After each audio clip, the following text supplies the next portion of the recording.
bagaimana kabarnya hari ini anak-anak? Semoga kita selalu sehat dan selalu dalam lindungan Allah Subhanahu wa taala.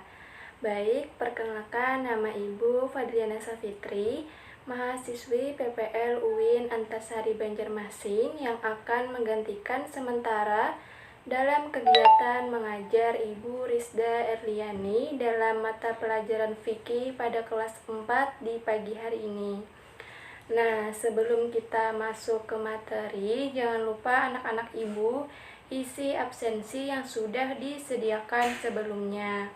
Baik, di video kali ini kita akan belajar mata pelajaran fikih kelas 4 materi bab 2 tentang tanda-tanda balik. Adapun tujuan pembelajaran kita pada hari ini yaitu setelah menonton video yang disajikan, siswa mampu mengidentifikasi tanda-tanda balik. Nah, di pertemuan kali ini kita akan membahas tentang tanda-tanda balik. Silahkan anak-anak ibu buka buku LKS Fikih kalian masing-masing pada halaman 16 sampai 21. Yang pertama yaitu tanda-tanda balik. Apa itu balik? Balik secara istilah artinya telah sampai usia seseorang pada kedewasaan. Jadi seseorang yang sudah balik dianggap sudah cukup dewasa untuk berpikir dan bertindak. Oleh karenanya banyak dijadikan titik awal dalam pelaksanaan kewajiban-kewajiban syariat. Selanjutnya yaitu tanda-tanda balik.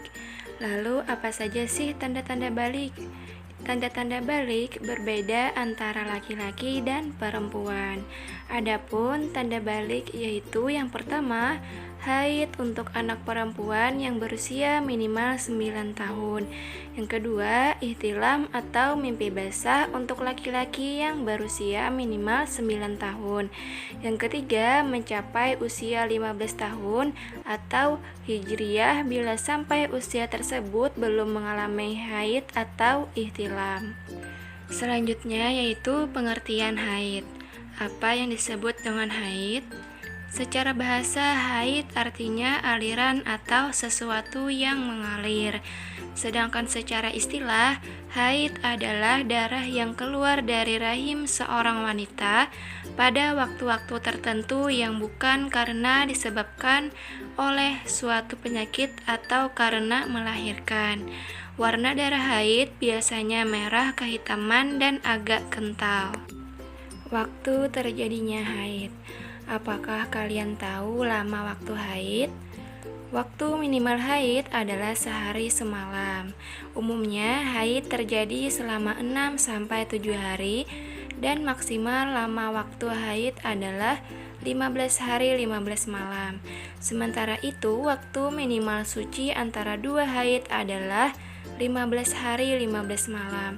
Selain itu, usia wanita yang minimal 9 tahun sampai dia menopause atau sekitar 50 tahun. Darah yang keluarnya kurang dari masa minimal haid atau lebih dari masa maksimal haid disebut sebagai darah istihadah. Darah istihadah adalah darah yang keluar dari kemaluan wanita di luar kebiasaan haid atau di luar waktu haid serta bukan disebabkan karena melahirkan. Jadi dapat disimpulkan bahwa istihadah terjadi dalam kondisi yang pertama, darah keluar dalam waktu kurang dari 24 jam. Yang kedua, darah keluar dalam waktu lebih dari 15 hari 15 malam. Yang ketiga, darah keluar sebelum 15 hari dari masa suci haid sebelumnya. Hal-hal yang dilarang bagi perempuan yang sedang haid. Seorang wanita yang sedang haid dikatakan berhadas besar. Oleh karena itu, wanita yang sedang haid dilarang untuk mengerjakan beberapa ibadah. Adapun yang dilarang bagi perempuan yang sedang haid antara lain, yang pertama sholat, yang kedua puasa. Meskipun wanita yang sedang haid dilarang puasa, namun ia diwajibkan untuk mengqadha puasa wajib yang ia tinggalkan pada hari lain. Yang ketiga yaitu tawaf atau mengelilingi Ka'bah. Meskipun dilarang melaksanakan tawaf, namun wanita yang sedang haid diperbolehkan melaksanakan rangkaian haji yang lain seperti wukuf, sa'i, melempar jumroh, dan lain-lain. Yang keempat, menyentuh mushaf dan membaca Al-Quran. Yang kelima, iktikaf atau berdiam diri di masjid. Mimpi basah atau ihtilam. Yang pertama, A. Terjadinya mimpi basah. Mimpi basah terjadi ketika seorang laki-laki tidur kemudian saat bangun sudah mengeluarkan mani atau sperma. Mimpi basah ini merupakan tanda-tanda balik bagi laki-laki. Jadi, laki-laki yang sudah mengalami mimpi basah sudah mulai dibebani kewajiban agama jika ia berakal sehat dan telah sampai dakwah Islam padanya. Mimpi basah merupakan sebuah hadas besar. Orang yang masih mempunyai hadas besar disebabkan mimpi basah disebut sebagai junub. B.